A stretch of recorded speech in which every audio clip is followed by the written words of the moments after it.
नमस्कार, आप देख रहे हैं दूरदर्शन किसान। हमारे खास कार्यक्रम आत्मनिर्भर भारत में आप सभी का स्वागत है। मैं हूं ज्योत्सना टंडन। अपने इस कार्यक्रम के जरिए हम खेती किसानी के क्षेत्र में विकास के बारे में भी आपको बताते हैं। तो क्या है हमारे आज के कार्यक्रम में खास, देखते हैं। लेकिन शुरुआत करते हैं सुर्खियों के साथ। केंद्रीय मंत्री श्री नरेंद्र सिंह तोमर द्वारा वर्चुअल रूप में रायपुर छत्तीसगढ़ में Indus best mega food park का उद्घाटन।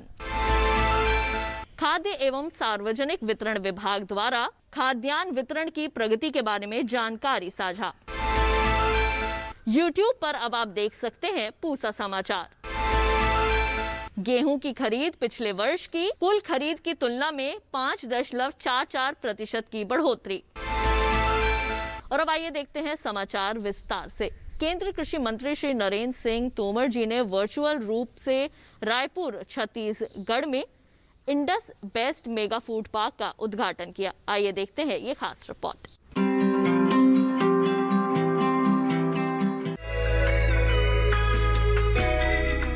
कृषि क्षेत्र को मजबूत बनाने में खाद्य प्रसंस्करण उद्योग का बहुत बड़ा योगदान है। यही वजह है कि आत्मनिर्भर भारत पैकेज में इस क्षेत्र के लिए भी प्रावधान किए गए थे।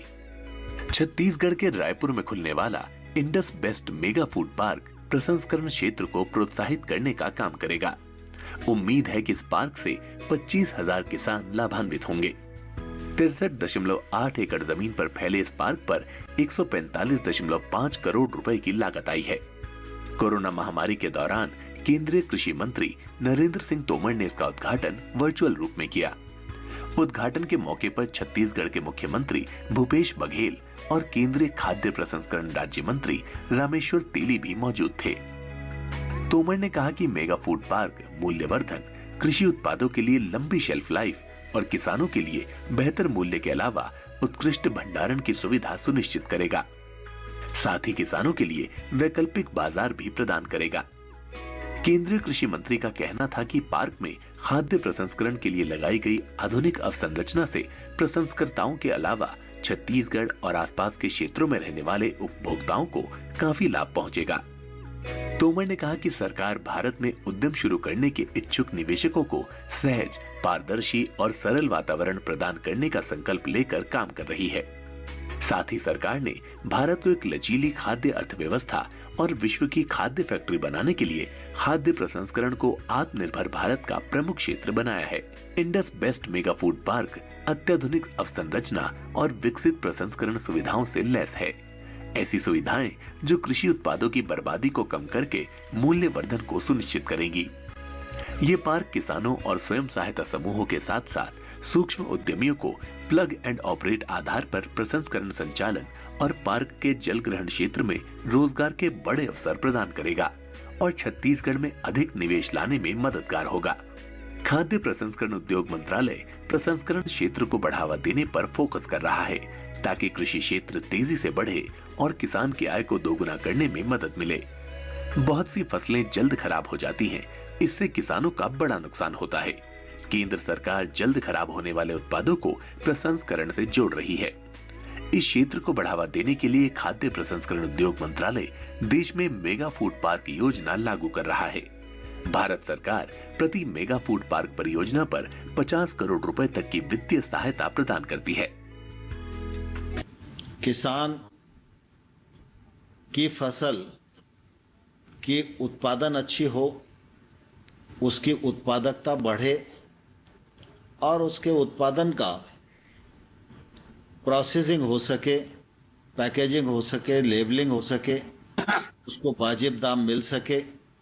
इस दृष्टि से एक अभियान के रूप में काम करना निश्चित रूप से अत्यंत आवश्यक था और इसलिए फूड प्रोसेसिंग मिनिस्ट्री और किसान संपदा जैसी योजनाएं, उनके माध्यम से यह प्रयत्न फलीभूत हो रहा है। मुझे कहते हुए प्रसन्नता है कि अभी तक मेगा फूड पार्क लगभग 41 स्वीकृत किए गए हैं, जिनमें 22 चालू हो गए और आज ये 23वां नया आयाम उस दिशा में जुड़ रहा है।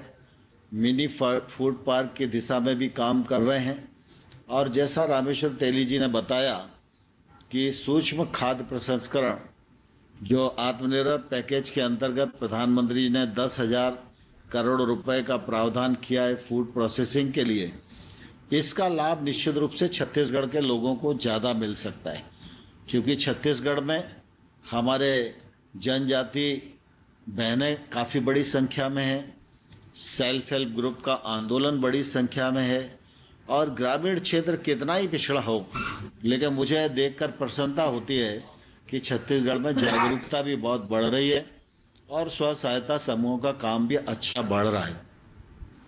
स्व सहायता समूहों के माध्यम से खाद्य प्रसंस्करण मंत्रालय ग्रामीण विकास के साथ मिलकर राज्यों में ऐसे छोटे छोटे कामों को इस योजना के माध्यम से सशक्तिकरण करना चाहता है, जिससे एकदम नीचे काम करने वाली इकाइयों की भी ताकत बढ़े, उनकी आर्थिक क्षमता बढ़े और वो भी देश के नवनिर्माण में अपना योगदान दे सकें।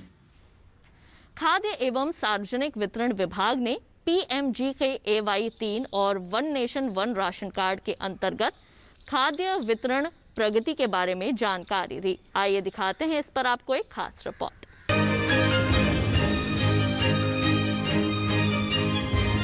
खाद्य एवं सार्वजनिक वितरण विभाग ने PMGKAY 3 और one nation one ration card योजना के अंतर्गत खाद्यान्न वितरण की प्रगति के बारे में कई अहम जानकारी प्रदान की। साथ ही प्रधानमंत्री गरीब कल्याण अन्न योजना के बारे में भी चर्चा की गई। 24 राज्यों और केंद्र शासित प्रदेशों द्वारा मई 2021 में लगभग 55 करोड़ NFSA लाभार्थियों को लगभग 28 लाख मीट्रिक टन खाद्यान्न वितरित किया गया और जून 2021 में लगभग 2 करोड़ 6 लाख NFSA लाभार्थियों को लगभग 1,03,000 मीट्रिक टन खाद्यान्न वितरित किया गया। भारतीय खाद्य निगम डिपो से राज्यों और केंद्र शासित प्रदेशों द्वारा 63,67,000 मीट्रिक टन से ज्यादा खाद्यान्न उठाया जा चुका है, जो कि मई और जून 2021 के लिए कुल PMGKAY आवंटन का लगभग 80% है। विभाग द्वारा इस योजना की लगातार समीक्षा की जा रही है। One nation one ration card के महत्व पर बल देते हुए DFPD सचिव ने बताया कि ये राष्ट्रीय खाद्य सुरक्षा अधिनियम 2013 के अंतर्गत राशन कार्डों की राष्ट्रव्यापी पोर्टेबिलिटी का प्रारंभ विभाग द्वारा शुरू की गई एक महत्वाकांक्षी योजना और प्रयास है।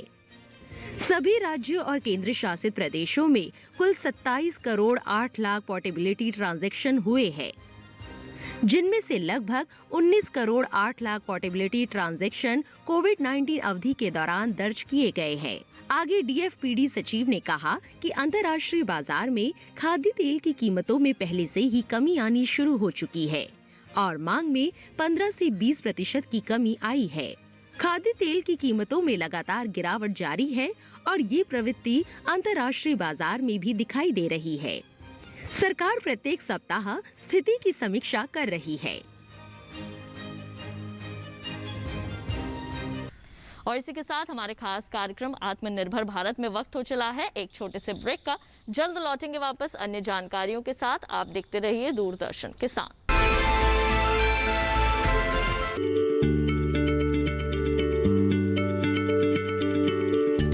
क्या आप किसी बीमारी से परेशान हैं? चाहते हैं डॉक्टर की सलाह? तो हम हैं आपके साथ। बताएंगे आपको जीने की राह। समस्याएं आपकी, समाधान देश के मशहूर विशेषज्ञों के। घर बैठे बात करें देश के जाने माने डॉक्टरों से। हमारे लाइव प्रोग्राम स्वस्थ किसान में हर शनिवार शाम 6 बजे से 7 बजे तक। खुशहाल होंगे खेत, पशु रहेंगे स्वस्थ, सरकारी स्कीम का होगा लाभ, जब एक्सपर्ट्स का मिलेगा साथ, आपके सवाल विशेषज्ञों के जवाब, सिर्फ एक फोन कॉल की दूरी पर। देखिए किसानों का अपना प्रोग्राम हेलो किसान, सोमवार से शुक्रवार शाम 6 बजे से सिर्फ दूरदर्शन किसान पर। ब्रेक के बाद एक बार फिर आप सभी का स्वागत है कार्यक्रम आत्मनिर्भर भारत में। आइए कार्यक्रम में बढ़ते हैं आगे। किसान भाइयों बहनों, भारतीय कृषि अनुसंधान संस्थान देश का बहुत ही बड़ा संस्थान माना जाता है और आमतौर पर इसे पूसा के नाम से भी जाना जाता है। यहाँ हुए अनुसंधान किसानों को खेती बाड़ी या कहीं कृषि के क्षेत्र में आगे बढ़ावा दे रहे हैं। आपको बता दें कि इन्हीं अनुसंधानों के बारे में अब अगर आप विस्तार से जानना चाहते हैं तो खास तौर से हमारे किसानों के लिए ये संस्थान अब पूसा समाचार बुलेटिन भी लेकर आया है। दिखाते हैं एक खास रिपोर्ट।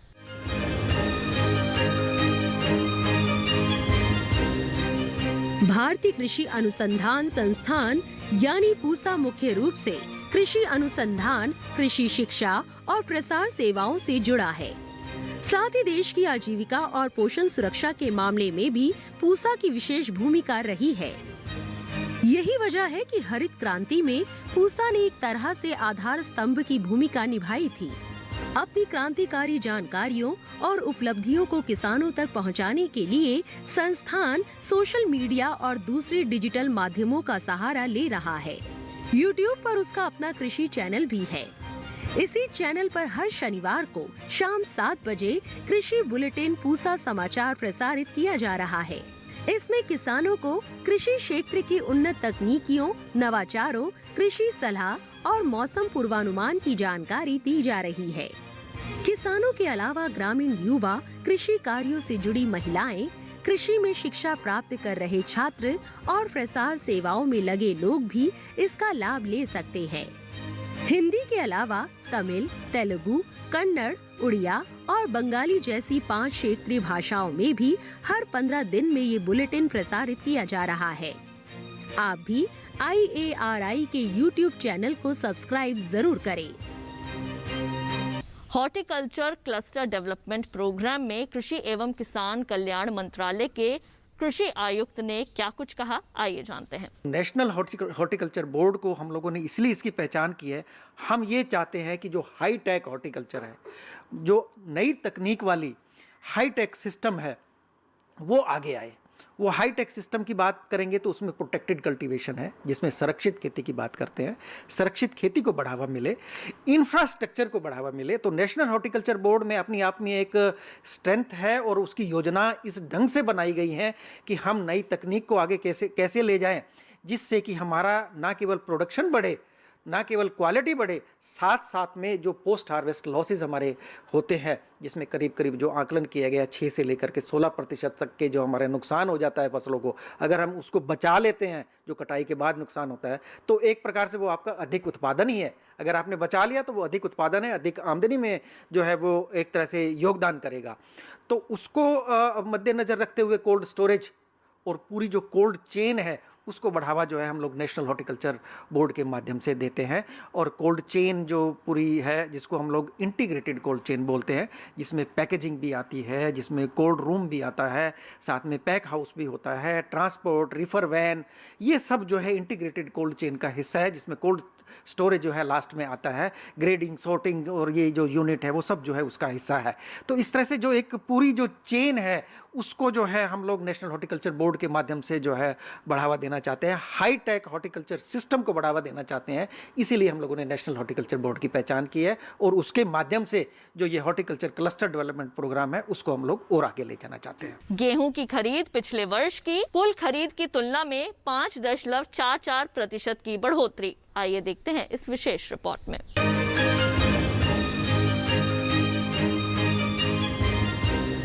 खाद्य एवं सार्वजनिक वितरण विभाग ने खाद्यान्न की खरीद के बारे में जानकारी साझा की।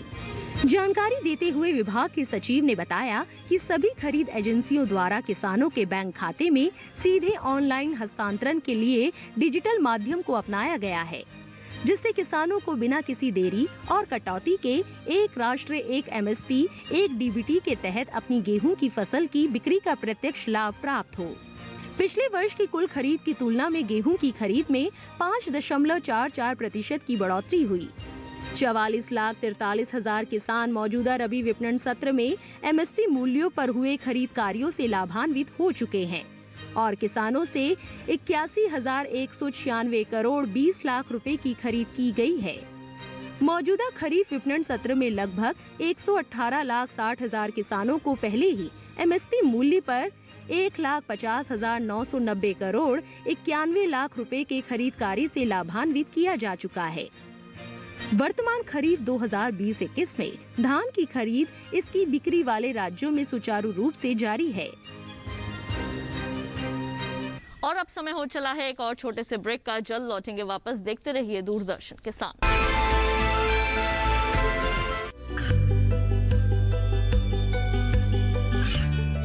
गांवों और पिछड़े क्षेत्रों में सरकारी योजनाओं की जानकारी पहुंचा। देश में कौशल और क्षमता विकास कर ग्रामीणों को सामाजिक बदलाव और विकास से जोड़ने की दूरदर्शन किसान की पहल चौपाल चर्चा देखें सोमवार से शुक्रवार सुबह 9 बजे। ये कामयाबी है अन्नदाता की। ये कहानी है खेत और खलिहानों की। कैसे करें अपने पशुओं की देखभाल, जानिए गांव-गांव के किसानों का हाल। देखिए गांव किसान सोमवार से शुक्रवार दोपहर 12 बजे सिर्फ डीडी किसान पर। ब्रेक के बाद एक बार फिर आप सभी का स्वागत है हमारे खास कार्यक्रम आत्मनिर्भर भारत में। आइए कार्यक्रम में बढ़ते हैं आगे। धान की सीधी बुवाई को लेकर भारतीय कृषि अनुसंधान संस्थान के कृषि वैज्ञानिकों ने क्या दी है हमारे किसानों को सलाह, आइए देखते हैं इस विशेष रिपोर्ट में।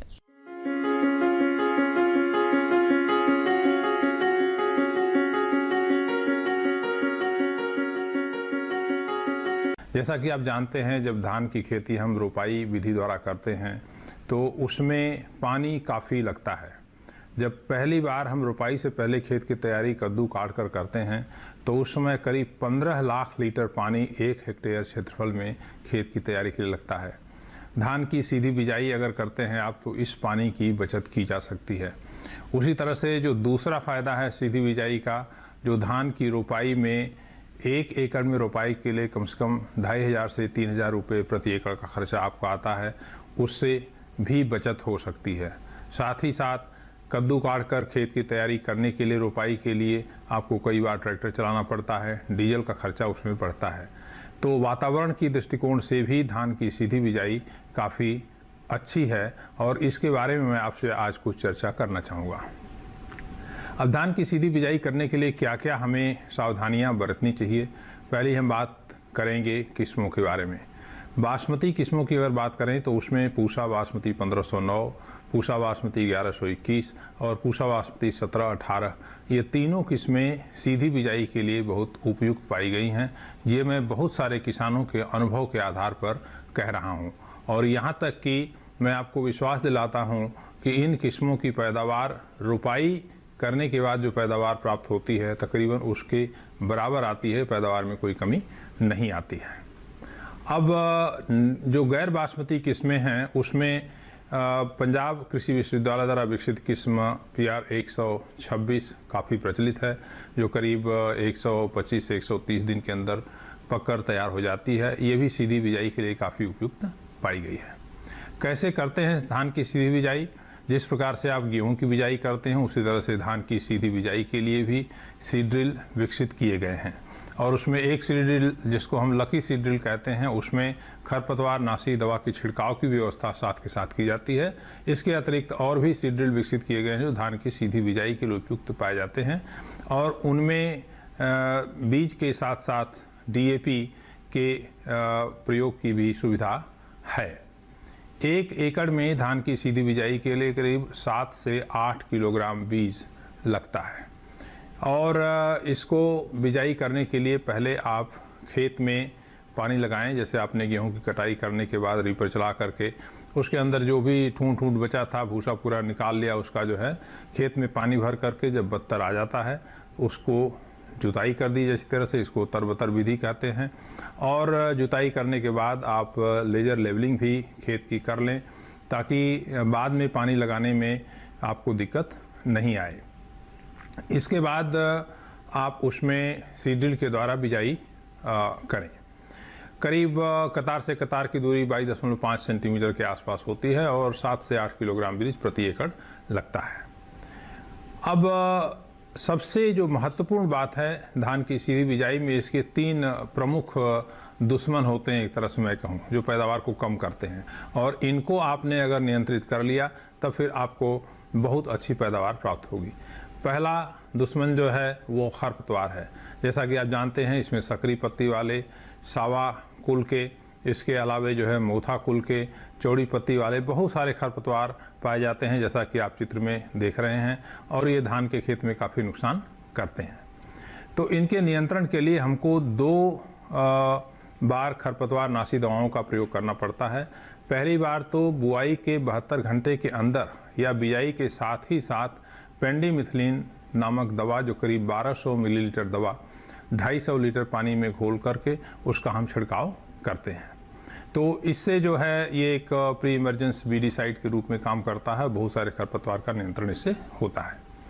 अंकुरण के बाद करीब 20 दिन के बाद आपको पहली सिंचाई करनी होती है, और इसके बाद करीब 25 से 26 दिन के बाद एक दूसरी खरपतवार नाशी दवा, जिसको हम नामनी गोल्ड, जिसमें कि बिस्पैरी बैक सोडियम साल्ट पाया जाता है, उसकी 100 ml मात्रा करीब 150 लीटर में पानी में मिला करके इसका छिड़काव करते हैं। इसके साथ पायरोजोसल्फ्यूरान एक दवा आती है, उसकी 80 ग्राम मात्रा का भी प्रयोग करते हैं। तो इससे खरपतवार का बहुत ही प्रभावी नियंत्रण हो जाता है। खरपतवार के अलावा जो दूसरी एक समस्या आती है, वह जो लोहा तत्व है उसकी कमी कई एक बार पाई जाती है। शुरू की अवस्था में जब अंकुरण हो जाता है, 8 से 10 दिन की जब पौध हो जाती है, उस समय पौधे कुछ पीले पड़ने लगते हैं। तो ऐसी अवस्था में हमको फेरस सल्फेट का छिड़काव 0.5% घोल का करना चाहिए। तो इससे लोहा तत्व की कमी कुछ क्षेत्रों में अगर जहाँ पर है, उसको हम अच्छी तरह से नियंत्रित कर सकते हैं। ये कुछ प्रमुख बातें थीं जो धान की सीधी बिजाई में आपको ध्यान रखना है। सरकार के द्वारा भी काफ़ी प्रयास किया जा रहा है। इससे पानी की काफ़ी कम से कम 35 से 40% पानी की बचत होती है अगर हम धान की सीधी बिजाई करते हैं, इसकी तुलना में जब हम रोपाई करते हैं। हरियाणा सरकार के द्वारा, पंजाब सरकार के द्वारा काफ़ी लक्ष्य रखे गए हैं। विशेष रूप से हरियाणा सरकार में 50,000 हेक्टेयर क्षेत्रफल में धान की सीधी बिजाई को प्रोत्साहित किया जा रहा है, और उसी तरह से पंजाब सरकार भी इसके ऊपर काफ़ी प्रयास कर रही है। आप लोगों से अनुरोध है कि आप धान की सीधी बिजाई करें, और अभी आपके पास उपयुक्त समय है, करीब 20 से 25 जून तक। वैसे 20 जून से पहले आप धान की सीधी बिजाई कर लें, क्योंकि एक बार अगर बरसात हो जाती है तो फिर आपको खेत को तैयार करके उसको बिजाई करने में दिक्कत आएगी। 20 जून से पहले हमको इसको सीधी बिजाई कर लेना चाहिए, इससे काफ़ी फ़ायदा होता है।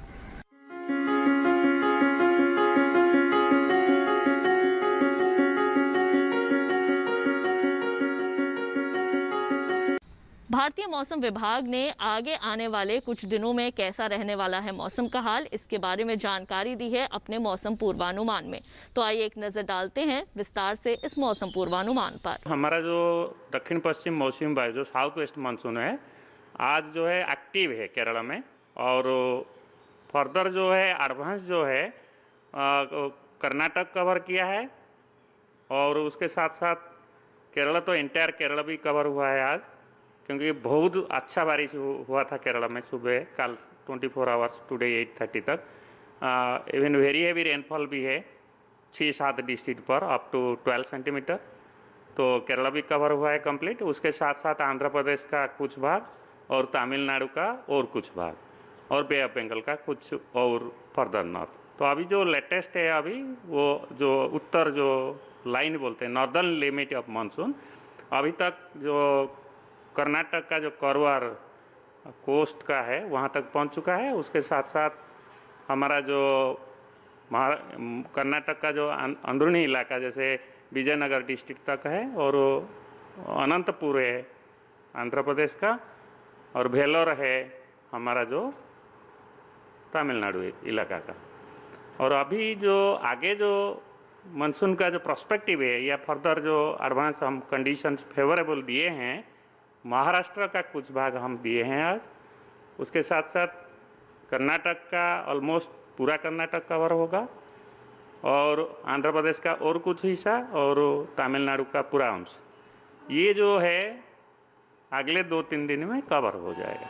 और उसके साथ साथ हमारा जो बे ऑफ बंगाल का एरिया है और जो पूर्वोत्तर राज्य है, नागालैंड, मणिपुर, मिजोरम, त्रिपुरा, अरुणाचल प्रदेश, असम, मेघालय का कुछ भाग अगले 2-3 दिन में मानसून आ जाएगा। तो हमारे आज के आत्मनिर्भर भारत कार्यक्रम की इस कड़ी में केवल इतना ही। अगली बार फिर आप सभी से होगी मुलाकात और कृषि जगत की कुछ विशेष जानकारियों के साथ। तब तक के लिए मुझे दीजिए इजाजत। आप देखते रहिए दूरदर्शन किसान। नमस्कार।